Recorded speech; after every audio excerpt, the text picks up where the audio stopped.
오늘 또 추수감사절을 맞이했는데 참 추수감사절의 의미가 깊어요. 이게 본래는 성경에서 나온 추수감사절 아니겠어요? 그래서 이스라엘 백성들이 하나님 앞에 여러 절기를 지키는 가운데에서 이제 이른 봄에 추수한 것을 하나님 앞에 드릴 때는 매추감사절이라 그렇게 했고요. 또 늦 가을에 모든 것을 추수한 다음에 하나님 앞에 감사의 절기로 지키는 것을 수장절 또 추수감사절이라 이렇게 명하고, 이것은 하나님께서 명령하신 말씀대로 순종하는 거예요. 그런데 참 백성들이 거기에 순종하니까요, 하나님께서 우로지택을 통해서 진짜 풍성하게 만들어 주시고요, 심지어는 이런 절기를 잘 지킴으로 말미암아 국태민안하게 만드시고 나라를 강하게 만드시고 주변 국가들에게 침범을 받지 않도록 하나님께서 다스려 주시고 인도하셨다는 것을 생각해 보면은요, 이 감사절 지킨다는 것은 우리 하나님께서 말씀하신 대로 이 주님 오시는 날까지 영원히 지켜야 될 복된 절기다 하는 것입니다. 그래서 오늘 우리 동명교회도 추수감사절을 지키는 가운데에서 하나님의 크신 뜻을 깨닫고, 또 하나님께서 이런 절기를 주신 것은 하나님이 뭐가 모자라서 뭘 얻기 위해서 하신 것이 아니고 하나님께서 백성들에게 복을 주시기 위한 방편으로 절기를 지키라 말씀하셨는데, 오늘 이 추수감사절기를 통해서 하나님이 주시는 은혜와 복을 충만히 받아 누리는 놀라운 역사가 우리 가운데, 아니 우리 교회에, 더 나아가서 우리 한국교회와 나라와 민족교회에 충만히 넘쳐나기를 예수님의 이름으로 축원해 드립니다. 오늘 저는 이 말씀 중심에서 시편 20편 말씀이지만은 하나님께 복 받는 비결이 무엇일까? 오늘 중요한 말씀입니다. 물론 복이 여러 가지로 우리가 생각할 수 있지만 진짜 우리 인간이 누려야 될 복이 무엇이고, 또 거기에 따라서 부수적으로 나타나는 축복이 무엇인가, 이런 것들을 오늘 말씀을 통해서 우리가 깨닫고 정말로 하나님께로부터 영육간에 복을 받는 역사가 함께 하시기를 바라는 것입니다. 할렐루야. 누구나 한 번쯤은 눈사람을 만들어 본 경험이 있을 거예요. 작은 눈뭉치를 만들어 가지고 굴리고 또 굴리면은 큰 바위같이 커집니다. 근데 처음에 작은 뭉치라고 하지만 이 작은 뭉치를 잘 단단하게 만들어야 돼요. 동그랗게 만들고 잘 만들어야 돼요. 그 작은 뭉치를 눈이 많은 곳에 가서 굴리기만 하면, 뭐 다른 붙일 필요 없어요. 굴리기만 하면은 저절로 막 커지는 거예요. 그러나 사람이 손으로 억지로 만들어 가지고 눈을 붙이고 붙여서는요, 그렇게 큰 눈뭉치를 만들 수가 없는 거예요. 자, 무슨 말입니까? 우리 인간에게는 한계가 있어요. 내가 아무리 경험과 지식을 가지고 또 재치 있게 연구를 하고 노력해도 우리 인간에게는 한계가 있어요. 다시 말하면 하나님께서 복을 주셔야 나에게 복이 되고 나에게 부흥이 되고 은혜가 되고 축복이 되는 것이죠. 내 인간의 힘으로는 모든 것 되는 것 같아도 결국은 별거 아니에요. 우리가 그걸 아셔야 돼요. 근데 오늘 본문 말씀 보니까요, 4절 말씀을 저는 여러 번 읽으면서 우리 동명교회 성도를 향해서 축복 기도를 올려드렸습니다. 4절 말씀 보니까 우리 성도 한 분 한 분에게 기도해 주고 싶은 내용이에요. 한번 읽어볼까요? 4절입니다. 시작. 내 모든 계획을 이루어 주시기를 원하노라. 야, 네 마음의 소원대로 허락하시고 네 모든 계획을 이루어 주시기를 원하노라 하는 말씀. 사랑하는 동명성도 여러분의 모든 소원이 진심으로 이루어질 수 있기를 주님의 이름으로 축원해 드립니다. 오늘 본문 말씀은요, 이스라엘이 전쟁에 나가기 전에 하나님께 드렸던 기도 내용입니다. 여러분, 우리는 건강한 기독교인의 이미지를 뭐라고 표현하느냐? 야, 저 양반 신앙생활 잘한다. 신사적인 것 같다. 진짜 인격적으로 신앙생활 잘한다. 이렇게 표현을 합니다. 그리고 세련되고 깔끔한 매너를 기독교인의 건강한 이미지로 생각을 합니다. 그런데 이런 면도 있지만은 성경 말씀을 연구해 보면은요, 그리스도인들의 이미지는요, 어떤 인격적으로 다듬어진 것으로 끝나지 아니하고 때로는 힘을 내 가지고 사탄마귀 원수마귀와 싸우는 군인으로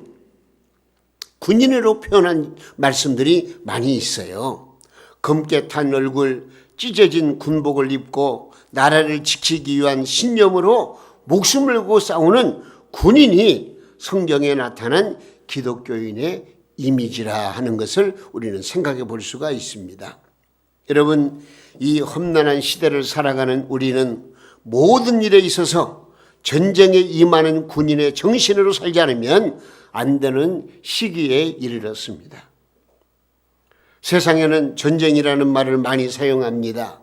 그래서 무역전쟁, 마약과의 전쟁, 범죄와의 전쟁, 요즘 코로나19와의 전쟁, 또 아파트와의 전쟁, 지금 막 전쟁 속에서 우리 인간들이 지금 그 모든 전쟁에서 승리하기 위해서 몸부림을 치고 있는 모습이 지금도 계속되고 있습니다. 전쟁터처럼 다치기 쉽고 상처받기 쉽고 파괴되기 쉬운 세상에서 어떻게 하면 우리 성도들이 온전한 복된 삶을 살 수 있을 것인가? 여기에 대한 해답은요, 인간의 어떤 방법과 경험과 인간의 어떤 계획으로 되는 게 아니더라고요. 결국은 이 모든 일을 하나님이 주관하시기 때문에 하나님께 기도하고 하나님께 맡기고 하나님의 방법대로 살아나가야 하나님께서 모든 문제를 해결해 주신다는 해답이 나오는 거예요. 인간의 생사화복, 국가의 흥망성쇠도 인간에게 있는 게 아니에요. 하나님의 손에 달려 있어요. 하나님이 그렇게 만들어 나가시는 거예요. 그러므로 하나님께 맡기고 하나님의 방법대로 살아나갈 때에 나라와 민족, 우리 모두가 다 엄청난 복을 받아 누릴 수가 있는 거예요. 여러분, 사람이 똑똑하고 능력 있고 부지런한 것만으로 성공을 보장받지 못합니다. 한마디로 말하면 하나님이 복을 주셔야 되는 거예요. 할렐루야. 그러면 무슨 복을 받아야 되느냐? 다른 게 없어요. 따라서 해보세요. 제일 먼저 예수 믿는 복을 받아야 한다. 이거예요. 왜? 해답이 나와요. 예수 믿는 복을 받아야 되는 거예요. 예수 믿는 것이 가장 큰 복이라는 것을 여러분 아셔야 돼요. 하나님이 복을 주시지 않으면요, 아무도 예수를 믿을 수가 없어요. 우리가 그냥 내 마음속에 나 예수 믿고 싶어서 예배당에 나와서 단순하게 생각하면 그럴 수가 있어요. 여기 오신 분들 다 마찬가지예요. 그러나 성경 말씀을 깊이 생각해 보고요, 하나님의 섭리 역사를 연구해 보면은요, 내가 믿고 싶다고 해서 믿는 거 아니더라고요. 그게 아니에요. 하나님께서 믿게 주셔야 믿는 거예요. 성령께서 내 마음을 감동시키고 성령으로 말미암아 예수 그리스도를 고백할 수 있도록 만들어야 내가 예수 믿고 하나님의 자녀가 되어지고 하나님이 주시는 복을 받게 된다, 그런 얘기죠. 이건 확실한 거예요. 그래서 예수님은 당신의 말씀과 기적을 보고도 믿지 않는 사람들에게 이렇게 말씀하셨어요. 요한복음 12장 39절 이하 말씀인데요, 그들이 능히 믿지 못하는 것은 이 때문이니 곧 이사야가 다시 일렀으되 그들의 눈을 멀게 하시고 그들의 마음을 완고하게 하셨으니 이는 그들로 하여금 눈으로 보고 마음으로 깨닫고 돌이켜 내게 고침받지 못하게 함이라. 그러니까 이제 사람이 아무리 하나님을 섬기고 싶어도 하나님이 택하지 않은 사람은요, 하나님을 알 수가 없어요. 하나님을 알 수가 없어요. 지식이 많고 경험이 많다고 하나님을 제대로 섬깁니까? 아니에요. 전에 서울대생 한 명을 만나가지고 대화를 한 적이 있어요. 서울대생이면 그래도 엘리트 아닙니까? 근데 부모님이 다 예수를 믿는 집안이고 어려서부터 교회를 다녔어요. 그런데 성경을 읽고 기독교에 대한 관한 좋은 책을 읽어도 이게 무슨 말인가? 이해는 되는데 믿음이 없다는. 응? 이해는 되는데 믿을 수가 없다는 거예요. 네? 믿을 수가 없대요. 지금 지금 요즘은 주일학교가 멈춰 있습니다만은 주일학교에 다니는 유치부 학생들도 이걸 알고 믿는데 서울대학을 그렇게 참 우수한 성적으로 다니는 그런 사람이 성경을 읽고도 믿지 못하는 거예요. 성경 말씀이 어떠한가를 알아요. 근데 그 말씀을 내가 믿어야만이 내가 구원받는 거예요. 지식으로 구원받는 게 아니에요. 경험으로 구원받는 게 아니에요. 하나님이 주시는 말씀을 의심 없이 내가 믿음으로 받아들일 때에 나에게 구원이 이루어지는 것이거든요. 여러분, 예수님이 나를 위하여 십자가에 죽으신 것과 3일 만에 부활하셔서 우리의 구조가 되신 것을 인정하는 것은요, 가장 큰 축복입니다. 하나님이 그렇게 은혜를 주시고 사랑해 주시고 믿음을 주시고 그래서 믿음의 복을 주신다는 걸 생각할 때에 아무나 그런 복을 받는 게 아니에요. 오늘 이 자리에 참여해서 하나님의 말씀을 듣고 이 말씀을 믿는 여러분들은 이미 하나님이 주시는 복을 받은 줄로 믿으시기를 바랍니다. 이게 진짜 복이에요. 백화점에서 냉장고 같은 고가의 물건을 사게 되면요, 뭘 주죠? 사은품을 줍니다. 사은품을 줘요. 예를 들면은 뭐 휴지통이라든지 아니면은 뭐 라면이라든지 또 좀 더 고가한다면 뭐 선풍기 같은 거, 뭐 청소기 이런 것들을 사은품으로 줘요. 그러니까 이것은 덤으로 주는 것이죠. 이것은 있어도 되고 없어도 되는 거예요. 근데 큰 냉장고나 큰 그 물건을 사게 되면은 이런 것들이 덤으로 붙여지게 되는 거예요. 자, 이걸 아셔야 돼요. 하나님이 주신 가장 큰 복은 뭐라고요? 내가 예수를 내 구주로 믿는 거예요. 그리고 나머지 부자가 되고 건강하게 되고 좋은 직장을 얻게 되는 거, 이것은 어떤 면에서는요, 예수 믿는 사람들에게 덤으로 주는 거예요. 이 원리를 알아야 돼요. 근데 이게 있더라고요. 가끔은 백화점에서 사은품을 좋은 걸 줘요. 그래서 사은품을 받으려고 당장 필요하지 않는 물건을 사는 수도 있어요. 우리 신앙생활도 보니까 그래요. 교회도요, 사은품 때문에 왔다가 사은품 때문에 왔다가 예수를 영접하는 경우도 있어요. 병 때문에 물질의 축복을 받기 위해서 왔다가 예수님을 믿는 사람들이 있어요. 그러니까 우리는 하나님께서 덤으로 주시는 복도 받아야 돼요. 덤으로 주시는 복도 받아야 돼요. 요한 3서 2절 말씀에 뭐라고 그랬죠? 사랑하는 자여, 내 영혼이 잘됨같이 네가 범사가 잘되고 강건해진다. 이게 네 영혼이 잘되는 게 이게 주 목적이에요. 이게 가장 큰 원천적인 복이에요. 근데 영혼이 잘되면 다시 무슨 말이죠? 예수 그리스도를 믿음으로 사는 구원의 도리를 깨닫고 믿고 나가면 내 범사도 잘되고 육체의 강건함도 허락하시라, 그렇게 말씀하신 거예요. 여러분, 예수를 믿는 사람들은요, 가장 큰 복인 예수를 믿는 복도 받고 덤으로 주시는 물질의 축복과 건강의 축복과 권세의 축복도 받아야 될 줄로 믿으시기 바랍니다. 오늘 이 말씀을 듣는 우리 동명교회에 찾아 나오신 모든 성도님들에게 이 놀라운 은혜와 축복이 함께 하시기를 예수님의 이름으로 축원합니다. 그러면 오늘은요, 하나님 말씀을 우리가 읽었는데 이 말씀 속에서 과연 하나님의 진정한 복을 받을 수 있는 비결이 무엇인가?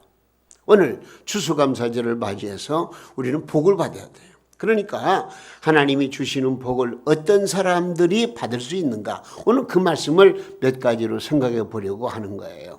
먼저 교회를 사랑하는 사람에게 하나님께서 복을 주세요. 믿으시기 바랍니다. 교회를 사랑하는 사람. 자, 2절 말씀 뭐라고 그랬죠? 2절 읽습니다. 시작.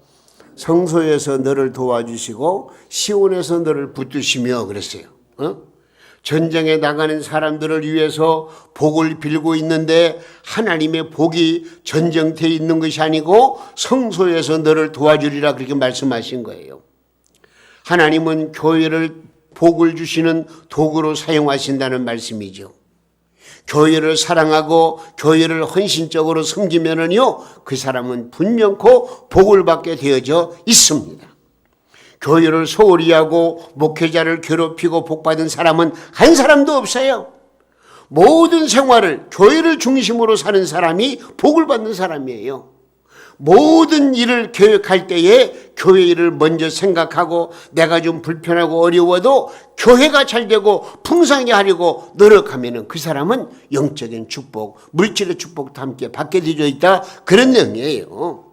그렇기 때문에 교회를 우선하고 교회를 생활의 기준으로 정하고 사시는 지혜로운 성도의 삶이 되시기를 바라는 것입니다. 여러분, 이 구원의 축복과 덤으로 주시는 복을 반드시 받아야 된다는 거예요. 예수 믿는 사람도요, 뭐 가난하게 사는 것이 복이 아니에요. 예수 믿는 복을 받았으면요, 거기에 상응하는 덤으로 주시는 물질의 축복도 받아야 되고요, 건강의 복도 받아야 되고요, 내 삶에 생기가 나고 능력이 나타나는 축복을 받아 누려야 되는 거예요. 그런데 우리가 어떻게 해야 됩니까? 모든 일을 계획할 때에 교회 일을 먼저 생각하고 좀 더 하나님의 교회를 위해서 무엇을 해야 할 것인가, 여기에 초점을 맞춰서 충성하고 봉사하면은요, 하나님께서 분명코 놀라운 복을 주신다고 약속해 주신 거예요. 여러분, 교회를 우선하고 교회를 생활의 기준으로 정하고 사시기 바랍니다. 여러분 삶 속에서 항상 마음속에 내가 섬기는 교회, 더 나아가서 우리 한국교회를 위해서 열심히 기도하시기 바랍니다. 이것이 교회에 관심을 갖는 거예요. 구원의 축복과 덤으로 주신 복을 반드시 받게 될 것입니다. 예수님은 타락한 예루살렘 성전을 자주 찾아가셨습니다. 그런데요, 이 타락한 교회에 어떤 사람을 발견했느냐? 전 재산인 두렙돈, 이 두렙돈 헌금을 하나님 앞에 드리는 그런 과부를 칭찬하셨습니다. 우리는 어때야 됩니까? 하나님의 교회를 사랑하고 하나님의 교회를 중심으로 해서 나의 신앙생활을 해나가는 그런 과정, 이것을 우리 하나님이 다 보시고요, 우리의 소박한 믿음 위에 놀라운 은총을 베풀어 주시는 거예요. 우리는 사람 앞에 헌금하는 게 아니고 하나님께 헌금하는 거예요. 가끔 교회에서 봉사하는 분들 가운데 불평하시는 분이 있어요. 어떤 불평이냐? 일주일 중에서 주일날 하루 쉬는데, 일요일날, 이제 서양 사람들은 일요일날이라고 하잖아. 일요일날, 그러니까 우리로 말하면 주일날 하루 쉬는데, 아침에 주일학교에서부터 시작해가지고 또 성가대, 또 뭐 부서회, 또 주일학교, 또 기관들 이렇게 하다 보면은요, 교회 사료를 다 보낸다는 거예요. 그게 힘들다는 거예요. 그게 불평이 나오는 거예요. 그러나 우리가 원천적으로 생각해 보면은요, 내가 하나님의 교회를 중심해서 이렇게 헌신하고 봉사할 수 있다는 그 자체가 우리에게는 엄청난 축복이에요. 아무에게나 일 맡깁니까? 아니잖아요. 하나님의 사랑받는 사람, 성령의 감동을 받는 사람, 믿음으로 사는 사람들에게 이 귀한 직분을 맡기는 거예요. 그렇기 때문에 우리가 하나님의 교회를 중심해서 헌신하고 봉사하는 거 결코 부담스러워하지 마세요. 이것이 나에게 주신 분복이고 하나님의 사랑받는 증거라는 것을 우리는 꼭 기억하시고 더욱더 교회를 중심해서 신앙생활에 나가야 되는 거예요. 왜? 오늘 말씀 보니까 어디에서 복을 주신다고요? 성소에서 복을 주신다. 성소는 교회를 말하는 것이거든요. 교회를 통해서 복을 주시기 때문에 그렇습니다. 또한 하나님께 바른 예배를 드릴 때 복을 받아요. 바른 예배. 예? 자, 3절 읽습니다. 네 모든 시작. 네 모든 소재를 기억하시며 네 번제를 받아주시기를 원하노라 셀라. 하나님이 기뻐하시는 예배를 드리면 하나님께서 복을 주십니다. 우리는 공적으로 예배당에 모여서 드리는 예배를 잘 드려야 한다는 것입니다. 오늘 이 거룩한 주일, 이 예배를 드리는 것은요, 일주일이면 예배를 적어도 10번 내지 11번을 드립니다. 근데 저는 늘 생각에 오늘 드리는 예배가 다른 예배와 다를 것이 뭐 있겠느냐. 예배의 본질은 똑같아요. 새벽 예배나 수요 저녁 예배나 다 예배의 의미는 같아요. 그러나 이제 주일 오전 11시에 드리는 예배는 어떤 면에서는 대표적인 예배예요. 그래서 이 대표적인 예배에 우리는 참여해서 신령과 진정으로 정말로 모범적으로 하나님 앞에 예배를 드려야 돼요. 그러나 오늘 예배 1시간으로 끝나면 안 돼요. 오후 예배도 새벽 예배도 수요 예배도 할 수만 있으면 그 예배 시간에 나와서 예배를 통해서 하나님 앞에 영광 올려드린 그 믿음을 가진 자를 하나님께서 복을 주신다고 말씀하고 있는 거예요. 여러분, 우리는 공적으로 예배당에 모여드리는 예배를 잘 들으시기 바랍니다. 시간을 지켜서 모든 예배에 열심히 참석하시기 바랍니다. 예배를 드릴 때 바른 마음과 바른 자세로 드리시기 바랍니다. 더욱 중요한 것은 예배가 나의 생활과 연결이 되어져야 하는 것입니다. 예배 드릴 때는 교인인데 밖에서는 불신자처럼 행동하면 안 되는 거예요. 일상생활 속에서도 하나님께 예배드리는 자세로 생활하면 엄청난 큰 축복이 되는 것입니다. 여러분, 그렇기 때문에 우리는 항상 예배의 인생이 되어야 돼요. 예배의 자리를 남에게 빼앗기지 마셔야 돼요. 우리는 내 자리를 잘 지켜서 영과 진리로 하나님 앞에 예배드릴 때에 하나님께서 예배를 통해서 우리에게 엄청난 복을 주신다고 약속해 주신 거예요. 여러분, 예수님께서도 제물을 드리다가 형제에게 잘못한 일이 있으면 먼저 가서 그 형제와 화해하고 와서 예물을 드리라고 했습니다. 무슨 말입니까? 우리의 신앙생활은 예배 시간만이 아니고 내 사생활 전선에서도 예배 시간에 가졌던 그 의식, 그 믿음을 가지고 생활해야 한다는 것을 말씀해 주고 있는 것입니다. 우리가 교회를 중심하여 올바른 예배를 드릴 때에 하나님은 기뻐하시고 우리에게 필요한 축복을 아낌없이 베풀어 준다는 것을 믿으시기 바랍니다. 할렐루야. 예배의 성공자가 되시기를 예수님의 이름으로 축원합니다. 예배. 오늘 성소에서 복을 주시지만 또한 여기 말씀 보니까 소제를 기억하시고 번제를 받아줍니다. 그리고 한 가지 더 우리가 이해하셔야 돼요.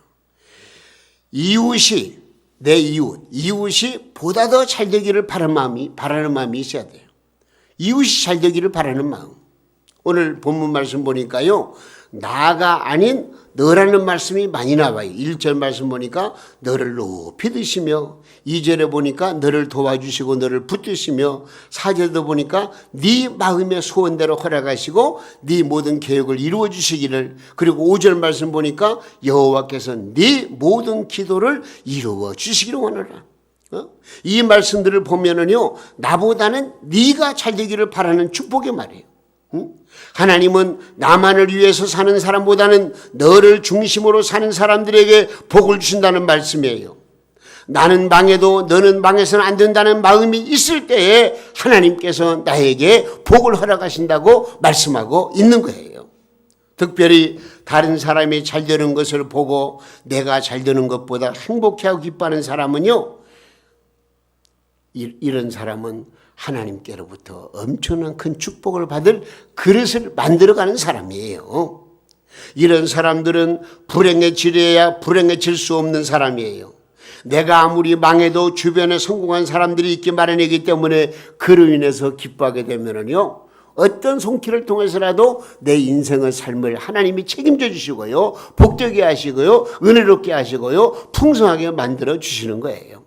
그러므로 우리는 나 자신보다 내 이웃에게 마음을 주고 내 이웃이 잘 되는 것을 바라는 그런 마음을 가질 때에 하나님께서 복을 주신다고 말씀하고 있습니다. 그리고 또한 따라서 보세요. 거지 근성을 버리고 부자 근성을 갖자. 예, 부자의 근성을 가진 사람에게 하나님 복을 주세요. 예?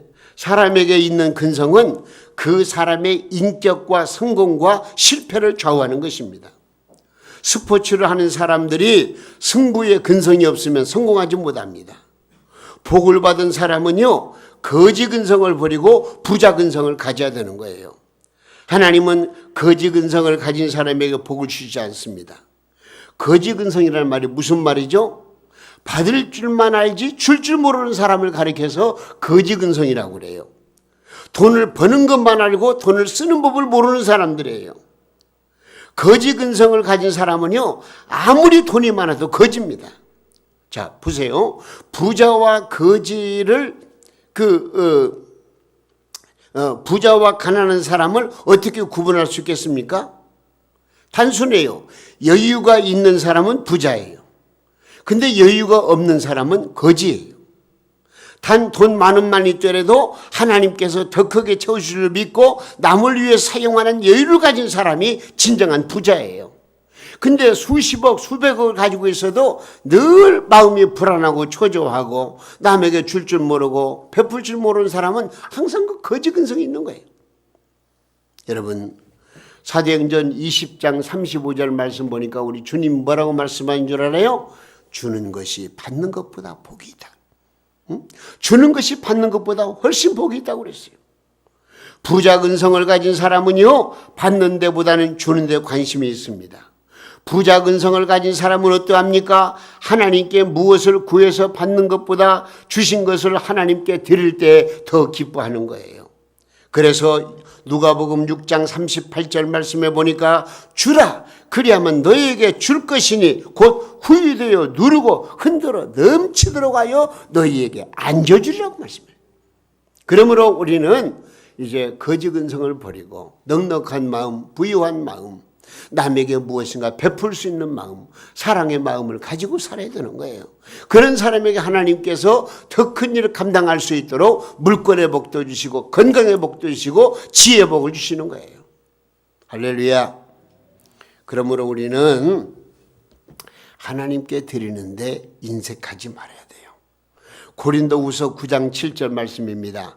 각각 그 마음에 정한 대로 할 것이며 인색함으로나 억지로 하지 말지니 하나님은 즐겨내는 자를 사랑하시니라 그랬어요. 하나님께 드리는 것이 아깝지 않아야 복을 받는 거예요. 하나님께 헌금을 드리는 것이 즐거움과 큰 기쁨이 되게 해달라고 하나님 앞에 간절히 기도하셔야 되는 거예요. 주여, 내가 주님을 향해서 헌신하고 봉사하는 거 나에게 기쁨이 되게 하소서. 혹여라도 부담되지 않게 하여달라고 하나님 앞에 간절히 기도하셔야 되는 거예요. 왜? 하나님이 한번 마음 먹고 부어주시면 그냥 끝나는 거예요. 응? 어떤 꼬마가 아빠를 따라가지고 아빠 친구가 하는 그 가게에 가게 됐어요. 거기에는 각종 여러 가지 그 물건들이 많이 있는데 또 거기에는 이제 아이들이 좋아하는 사탕도 있고 다 있어요. 근데 아빠 친구와 서로 얘기를 다 나눈 다음에 그 다음에 이제 가려고 하는데 그 아빠 친구 아저씨가 하는 말이 그 아이 보고 얘야 여기 사탕이 있지? 너 사탕 한 움큼 가져가. 사탕을 가져가래. 한 움큼 가져가라고. 그럼 가서 한 움큼 가져야 되는데 가만히 서 있는 거예요.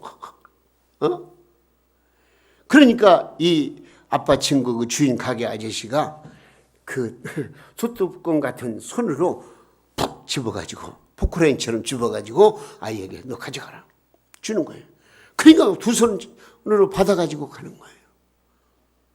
그러니까 아빠가 오면서 얘야, 너 아까 아저씨가 너 보고 한 움큼 가져라고 그러는데 왜 가만히 서 있느냐 그러니까 아빠 내가 가져오면 조그마한 손을 몇 개 가져오겠어요? 그 아저씨가 푹 퍼서 줘야 많이 가져올 수 있지 않겠느냐고 그래서 가만히 서 있었다고 그런 말을 하더라는 거예요. 예? 내가 열심히 해서 뭐가 되는 데는 한계가 있는 거예요. 그러나 하나님께서 한 번만 손을 쓰시면은요 모든 문제가 해결되는 거예요. 하나님께서 한 움큼만 주시면은요, 주체하지 못하는 거예요. 그러므로 우리는 하나님이 주시도록 하나님께 내 작은 것을 드리면서 하나님 앞에 기도하셔야 돼요. 그러나 때로는 하나님께서 구원의 은총을 덤으로 주신 부와 건강과 지식과 권세가 자신을 더 힘들게 하는 경우도 없잖아 있습니다. 왜냐? 그건 진짜 복이 아니고 덤으로 주신 것이기 때문에 언제 어때 상황이 바뀔지 모르는 거예요. 그러나 우리가 진짜 복이 무엇인가? 주는 그리스도시요 살아계신 하나님의 아들이십니다. 그 믿음을 가지고 주 예수 그리스도를 내 구주로 모시고 하나님을 아버지로 섬기는 그 믿음의 복, 이것이 가장 큰 축복인 줄 아시고 그 복을 우리가 유지하고 믿음으로 나가면은요, 하나님께서 덤으로 주시는 축복 얼마든지 우리가 받아 누릴 수가 있다는 것을 기억하시기 바랍니다. 진짜 복은 악인의 꾀에 죄인의 길에 오만한 자의 자리에 앉지 아니하고 오직 여호와의 율법을 즐거워하여 주야로 묵상하는 사람이에요. 더 큰 복은 허물의 사함을 얻고 그 죄의 가림을 받는 사람이에요. 가장 큰 복은 예수님을 내 구주로 마음에 모시고 사는 거예요.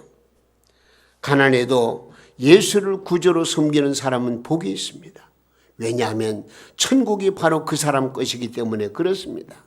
예수를 구주로 모신 사람들은 애통한 일을 당해도 복이 있습니다. 하나님이 주신 위로가 그에게 있기 때문에 그렇습니다. 예수님을 구주로 모신 사람은 억울한 일을 당해도 복이 있습니다. 하나님께서 그들을 위해서 천국을 준비하시기 때문에 그렇습니다. 오늘 우리는 어때야 되겠습니까? 어떤 믿음을 가지고 살아야 되겠습니까?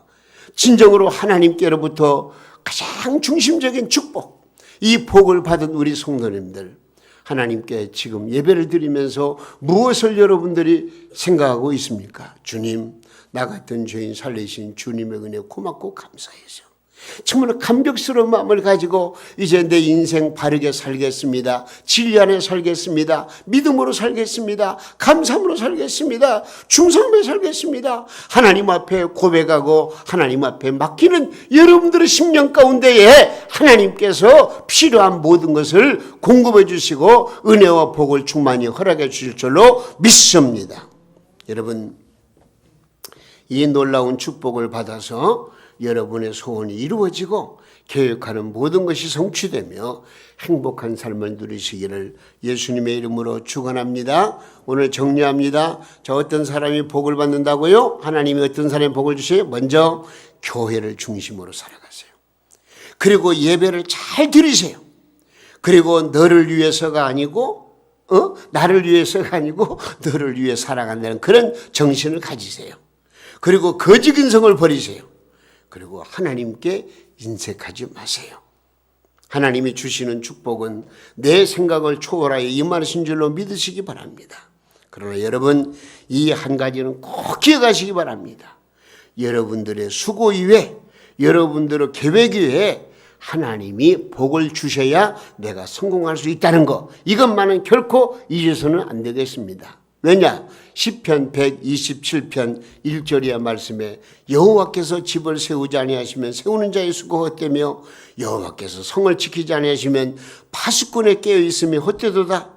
너희가 일찍 일어나고 늦게 누우며 수고의 떡을 먹으며 헛되도다 말씀했습니다. 시편 128편 1절의 말씀에 여호와를 경외하며 그 길을 걷는 자마다 복이 있도다. 그러면서 뭐라고 그랬냐면 네가 네 손이 수고한 대로 먹을 것이라. 네가 복되고 형통하리로다 말씀했습니다. 하나님의 위대한 섭리 역사가 우리 사랑하는 성도님들 심령마다 충만히 넘치기를 바랍니다. 오늘 주시는 은혜와 축복이 언제나 우리의 인생 삶 속에서 충만 넘치기를 예수님의 이름으로 축원합니다.